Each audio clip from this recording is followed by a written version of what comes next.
We should have started 25 years ago, so let's get on with it.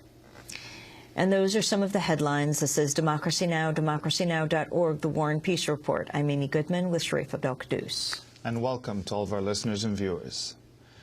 A major international conference on global AIDS policy is underway in Austria this week, and there appears to be a growing rift over funding by rich nations. Some 20,000 policymakers, experts, and advocates have gathered in Vienna for the week-long conference. On Sunday, hundreds of people marched through the conference halls demanding rich nations meet their pledges to ensure universal access to AIDS treatment. Meanwhile, the head of the conference said world leaders lack the political will to ensure that everyone infected with HIV and AIDS gets treatment. Julia Montaner, the president of the International AIDS Society and chair of the conference, criticized G8 countries for failing to meet the UN's Millennium Development Goals.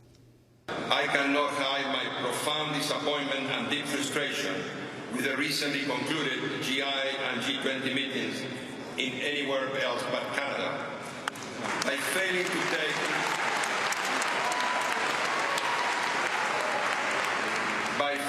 take full responsibility for the Universal Access Pledge, and more importantly, for failing to articulate the next steps to meet not just the 6 MDG, but also all of them, because without universal access, there shall be no MDGs by 2015.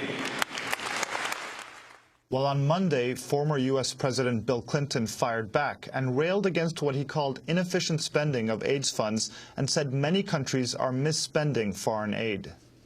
In too many countries, too much money goes to pay for too many people to go to too many meetings and get on too many airplanes and do to provide too much technical assistance.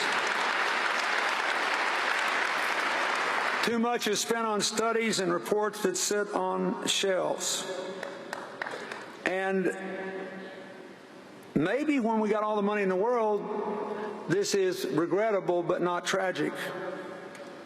But keep in mind, every dollar we waste today puts a life at risk. It is time for the United States to lead the way and for other governments to do similar soul-searching and hard-headed analyses to see how we can take a higher percentage of every country's foreign aid budget and actually spend it in the countries that the money was appropriated for, on the people the money was designed to help, instead of on the apparatus in the country in question. Clinton also called on aid groups to remember what the current economic crisis is putting pressure on donations. A G8 report from last month's Summit of World Leaders in Canada acknowledged the AIDS treatment targets will not be met by 2010. Stephen Lewis is the former special envoy for HIV/AIDS in Africa. He's the co-founder and co-director of AIDS Free World, an international advocacy group based here in New York. He's joining us from the conference in Vienna. Stephen Lewis, welcome to Democracy Now! Can you respond to President Clinton?